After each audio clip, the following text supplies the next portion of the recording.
Jeff, first things first, the knee, how is it? Actually, it's feeling pretty good. I had surgery last week. I was in and out real quick. It went real smooth. I'm already feeling better. Got a ton of movement back in it, and swelling's way down. So I feel like I might even be a little bit ahead of schedule. Yeah. So was it a chipped bone? Was that the problem? Yeah. It was. It sounds worse than it is. Probably chipped bone.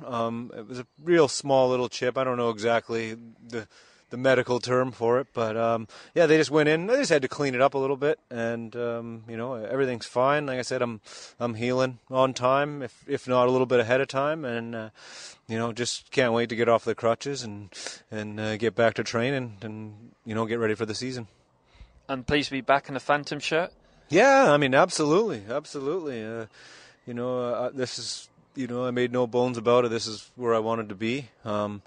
And with John on board, and everybody that he signed would be everybody that I would sign if I was in charge. So I'm happy about that, and I think we have a real good core group of guys here, and build on what we did at the end of last year, hopefully into this season, and challenge for some trophies. Do you think it would be an advantage having the team pretty much the same team as last year with the addition of Joseph Sladdock? What options will he give you the team next season? Yeah, well, I mean, I think I talked to a couple of people that play with him in Hull and said, he's a big stay-at-home defenseman. Sounds like he'll be one of the tougher guys in the league, which is something that we've missed, obviously, since I've been here, or at least since we lost Dog. So he brings that element of toughness and a good defensive defenseman, which is really what we need to do. I mean, I think I've talked a couple times with John, and we both agree that we have to play better defensively as a team this year. I know everybody wants to score more goals, and yeah, we probably need to score a little bit more goals, but we need to be better defensively as a team, and obviously Sladek will help a lot with that. With the loss of Chris Allen as coach, a player coach, were you sad to see him go? Yeah, it's too bad, that it happened like that, I guess. I don't know really what happened behind the scenes with that. I think, again, I think player coach, it's just such a tough job, It's two jobs, really, and I think obviously he also had another job that he was working full-time, so it's 3 full-time jobs the way I look at it. So I think it was tough and grueling on him, and I think he realized that by the end of the year that it was very tough, to do the kind of the double job like that.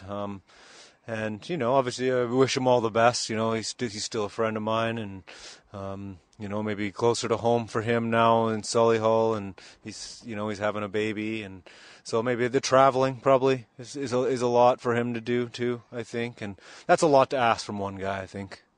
But pleased that John Kinniston stepped into on the coaching side. Yeah, absolutely.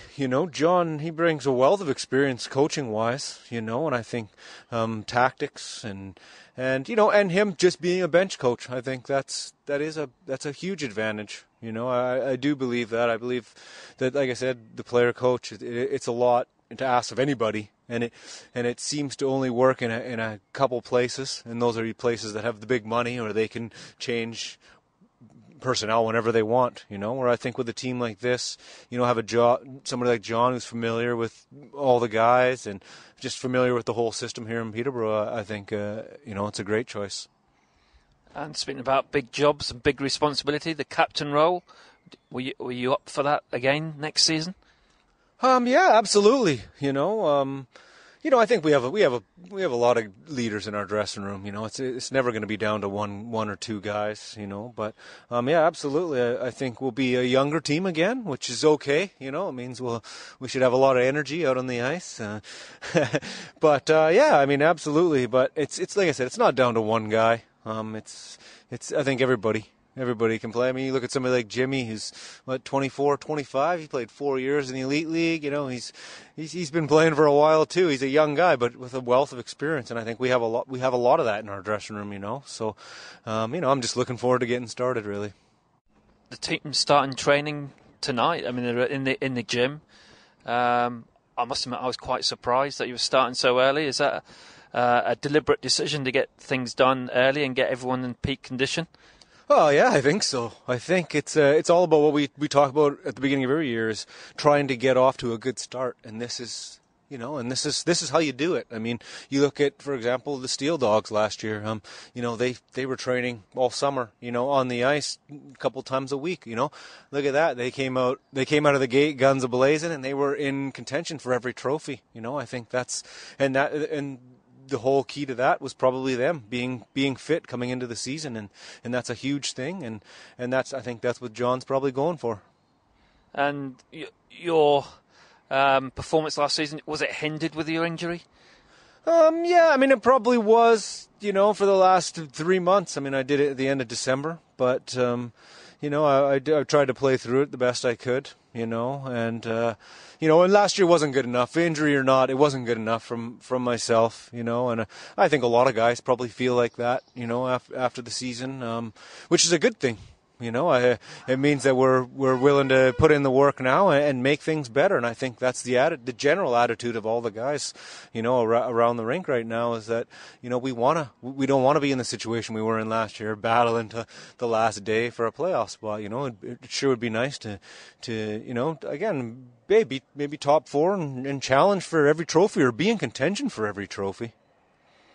Speaking about the playoffs, you scored an important goal in that first leg against Guildford, and another goal in the second leg, and made it 6-3. Were you so disappointed to lose that lead? You seemed to give 110%. You seemed to be back to your best in that game. It looked like you really laid it on the line in those two games. Well, I mean, that's playoffs, right? It's there's no tomorrow if you lose, And yeah, we were disappointed, I think.